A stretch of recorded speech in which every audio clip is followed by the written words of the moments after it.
Et c'est l'heure de retrouver notre invité ce matin. Ce matin, il s'agit d'Édouard Kukierman, ancien porte-parole de Tsahal. Édouard Kukierman, bonjour. Bonjour. Merci d'être avec nous ce matin en direct sur Radio J. Tout est prêt pour l'offensive iranienne, affirme-t-on en Israël. L'Iran, de son côté, répond qu'elle est en droit de punir légalement Israël.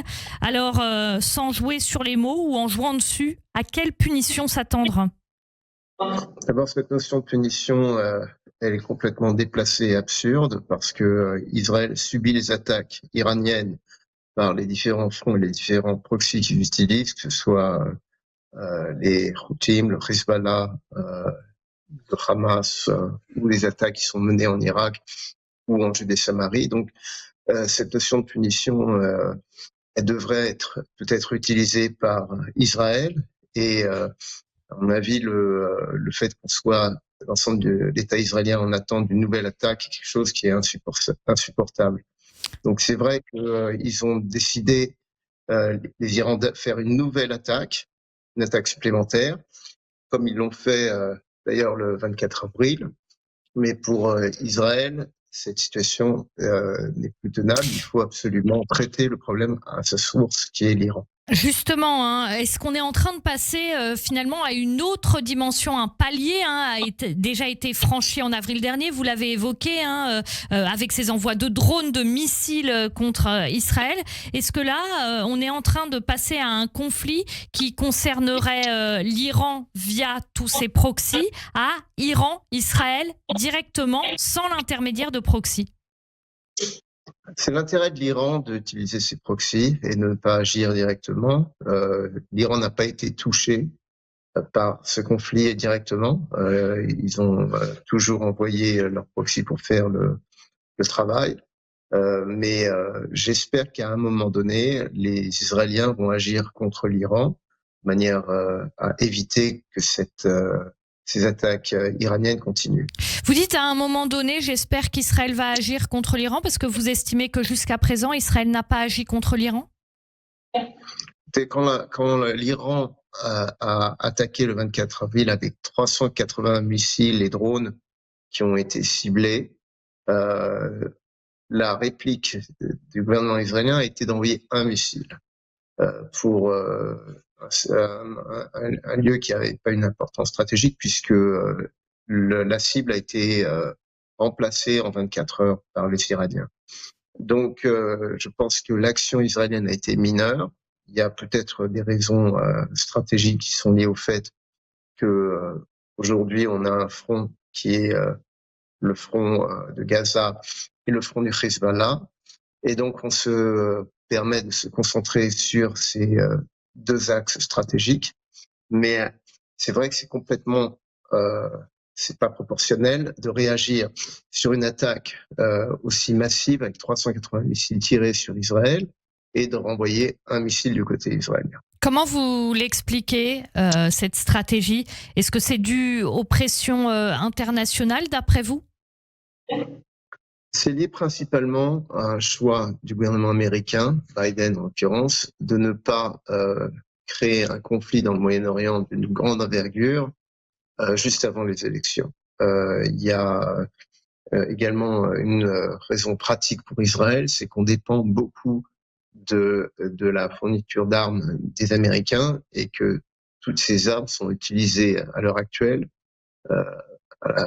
pour cibler le Hezbollah et le Hamas, et de ce fait, on n'a pas beaucoup de ressources militaires supplémentaires qui peuvent être allouées au front iranien. Mais la stratégie d'Israël, ça a été de dire on se concentre sur nos deux cibles principales, et une fois que ce conflit sera réglé, on pourra être plus disponible pour agir à l'encontre de l'Iran au moment qui nous convient. Ismail Haniyeh, le chef du bureau politique du Hamas, a été tué il y a maintenant 6 jours. La fameuse opération iranienne contre Israël se fait toujours attendre. Pourquoi ? Je pense qu'ils coordonnent leur effort, un timing qui leur convient. Je pense qu'on est aujourd'hui dépendant de la décision iranienne. Comment ça, dépendant de la décision iranienne ? concrètement? Ça veut dire quoi? L'Iran orchestre tout. C'est une pieuvre qui agit avec différents proxys. Donc, même si c'est le leader du Hamas qui a été ciblé, c'est l'Iran qui va réagir. Il y a également pour eux un problème d'honneur puisqu'on a ciblé Ismaël Haniyeh sur le territoire iranien. Donc, il y a la volonté de réagir. Maintenant, le timing va être déterminé par eux. Est-ce que ça va être dans les prochaines 48 heures ou pas? On ne sait pas à l'heure actuelle. On va avoir une coopération internationale qui va nous permettre d'agir à nouveau et de se défendre par rapport à cette nouvelle attaque. Mais pour moi, cet attentisme est insupportable. Cet attentisme est insupportable. C'est-à-dire que vous voudriez qu'il se passe quoi maintenant, ou vous estimez qu'il faudrait qu'il se passe quoi de bénéfique par rapport à cette situation que vous qualifiez d'attentiste? Comme je vous l'ai dit, l'Iran n'a pas été ciblé jusqu'à présent. Il y a des infrastructures militaires importantes en Iran qui, à mon avis, à terme, devraient être ciblées par Israël. Il y a des infrastructures qui menacent Israël à long terme. C'est une menace qui pèse pas seulement sur Israël, mais sur l'ensemble des pays occidentaux. Quelles infrastructures précisément? Iran développe une arme nucléaire. Imaginez que l'arme nucléaire iranienne était déjà opérationnelle. Imaginez que cette arme nucléaire soit aux mains du Hamas ou du Hezbollah ou des Houthis. Pour moi, il est clair que ces organisations terroristes n'ont pas de limite. Ils veulent la destruction de l'État d'Israël. Et donc, c'est inacceptable pour le peuple juif, pour l'État d'Israël, mais pour l'ensemble des pays occidentaux, de permettre à l'Iran d'avoir l'arme nucléaire. On dépend aujourd'hui trop des Américains. Donc aujourd'hui, il y a le gouvernement Biden qui a ses priorités. Mais pour l'ensemble des pays occidentaux, on ne peut pas se permettre d'avoir un Iran nucléaire. J'ai envie de vous poser une question. Vous dites, à juste titre, au niveau de l'armement, notamment, Israël dépend des États-Unis.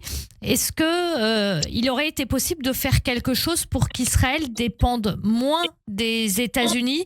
Est-ce qu'à un moment donné, Israël a peut-être agi ou réagi trop tard? Les États-Unis sont les alliés majeurs d'Israël. Il n'y a pas de pays qui ont la capacité d'aide similaire à celle que les Américains apportent à l'État d'Israël, aussi bien sur le plan de l'équipement militaire que sur le plan des renseignements, que sur le plan financier. Je vois pas aujourd'hui l'Europe qui est confrontée à un problème aujourd'hui de défense par rapport à des menaces qui peuvent peser sur l'Europe à long terme. Donner un support qui soit parallèle, qui soit semblable à ce qu'offre l'État américain. Mais d'un autre côté, je pense qu'il y a la nécessité au niveau israélien d'être plus indépendant. On a aujourd'hui un État d'Israël qui est très fort économiquement. Tout l'approvisionnement, par exemple, du système d'Iron Dome, il est fait par les États-Unis, alors que c'est Israël qui a principalement développer la technologie derrière le Iron Dome, le dôme de fer. Et cette technologie, aujourd'hui, elle a été développée en Israël, mais elle est produite aux États-Unis. Il y a des nouvelles technologies développées en Israël, comme le système laser qui, à terme, pourrait remplacer les missiles, sachant qu'à chaque roquette qui est envoyée, on tire 2 missiles en moyenne qui coûtent à l'État d'Israël $100 000 pour intercepter une roquette qui peut coûter $500, ce qui est absurde. La technologie de laser elle coûte en moyenne $2,5, c'est-à-dire le coût de l'énergie, et elle a été développée en Israël, notamment par une société privée israélienne. Donc pour moi, il est important que l'armée israélienne se dote de ce genre de système et que ces systèmes soient produits en Israël et non plus aux États-Unis. Édouard Kuckerman, il y a des appels comme ceux d'Emmanuel Macron à éviter ce qu'on appelle une escalade pour éviter que la guerre embrase la région. C'est souvent des termes qu'on entend. J'aimerais votre commentaire sur ces termes. L'escalade, elle a été initiée par le Hamas le 7 octobre dernier et j'imagine un instant comment la France aurait réagi si depuis le retrait de l'Algérie, il y aurait des centaines de milliers de missiles qui seraient tirés sur la métropole, la France métropole. Comment la France aurait réagi et quelle leçon qu'un pays aurait donné à la France pour ne pas réagir quand des centaines de milliers de missiles tombent sur un pays ami? Je pense qu'on est dans une situation qui est insupportable. On s'est retiré de la bande de Gaza, on s'est retiré du Liban totalement il y a plus de 15 ans. Moi-même, quand j'étais officier de réserve, je me suis, dans l'unité de négociation, occupé des éléments qui voulaient, des Israéliens qui souhaitaient pas se retirer de la bande de Gaza. On a fait ça de force. Et donc, il n'y a plus de soldats ou de forces israéliennes, ni à Gaza, ni au Liban depuis plus de 15 ans. Comment Donc, alors comment justement vous interprétez ce qui se passe? Qu'est-ce que ça dit, le fait qu'Israël se retire et que malgré le fait qu'Israël se retire, Israël continue d'être attaqué? Qu'est-ce que ça dit du Hezbollah? Qu'est-ce que ça dit de ce qui s'est passé à Gaza? Ça dit quoi, ça? Ça dit qu'il y a pour l'Iran un objectif, c'est la destruction de l'État d'Israël. C'est un objectif qui n'est pas caché et que l'Occident ne comprend pas les valeurs du terrorisme et des organisations terroristes qui sont financées par l'Iran. Ils ne sont pas seulement financés, mais l'Iran approvisionne l'équipement militaire qui est utilisé à la fois par le Hamas et par le Hezbollah. Il y a également un mouvement financier extrêmement important qui permet de flux financiers qui viennent de la bande de Gaza, qui viennent de l'Iran. Et cette opération, aujourd'hui, elle ne peut être arrêtée que si on traite le problème iranien. Donc, pour l'instant, on a fait très peu de choses pour combattre l'Iran, mais à terme, on ne réglera pas le problème tant que le problème de l'Iran ne sera pas réglé. Merci beaucoup, Édouard Kukierman, d'avoir été avec nous ce matin en direct sur Radio J. Je rappelle que vous êtes ancien porte-parole de Tsahal. Bonne journée à vous. Merci.